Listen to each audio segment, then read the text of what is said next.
I love connecting with people on the internet, and I especially love connecting with people around the subject of Feng Shui.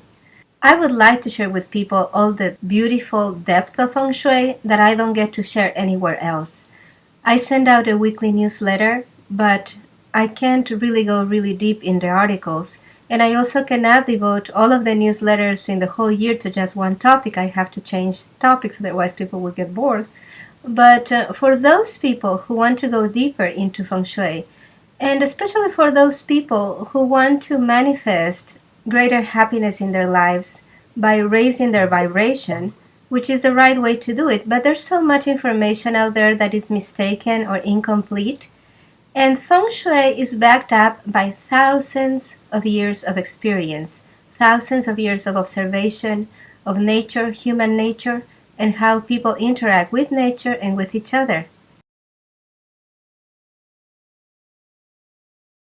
Some people tell me, oh, I know Feng Shui, that's just like the law of attraction. And it is not. It is so different. It's like night and day from the law of attraction.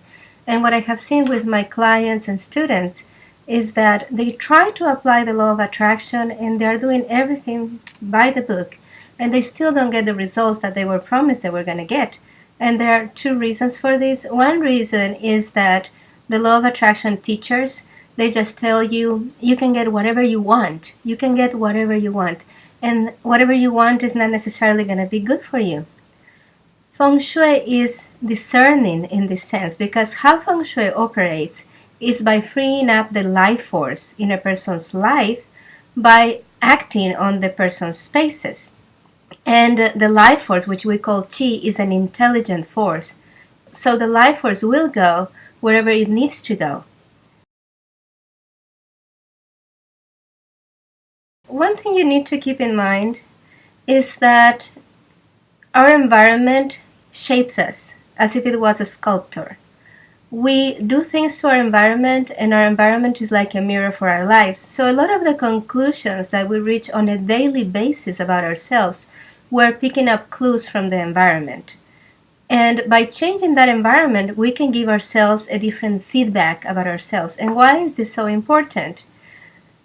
It is crucial for manifesting to have a good self-image, or a self-image that is in alignment with what it is that you want to do. For example, if somebody wants to be a chef, but they have this self-image that they are just no good in the kitchen because when they were growing up, their aunt, their grandmother, their mother, their older sister told them, you're just no good in the kitchen, but they do love to cook.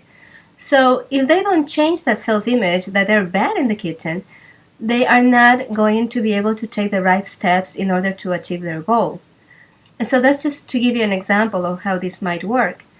If the person still believes deep down that they're no good in the kitchen, no matter how hard they work in order to become a chef, they're going to unconsciously self-sabotage. One thing that Feng Shui does is it prevents self-sabotage first by looking around the space and finding out how you are already self-sabotaging, and then making small changes in order to give that feedback to the deeper mind, commonly known as the unconscious mind, that you can be good at what it is you want to do. And when there's that alignment between your conscious mind and your unconscious desires, then you're going to work as a unified force instead of fighting against yourself without even knowing it.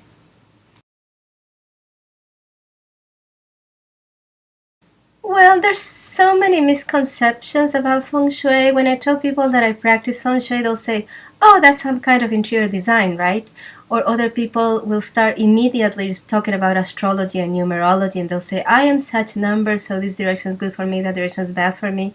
And that's not what Feng Shui is about. The object of Feng Shui is not even the space. The object of Feng Shui is to give greater happiness to the person.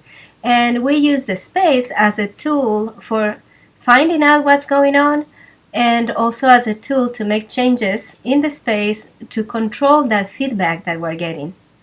But a lot of people don't know this. A lot of people think that it's solely about the space, and actually Feng Shui is a healing art. It's one of the 5 branches of traditional Chinese medicine.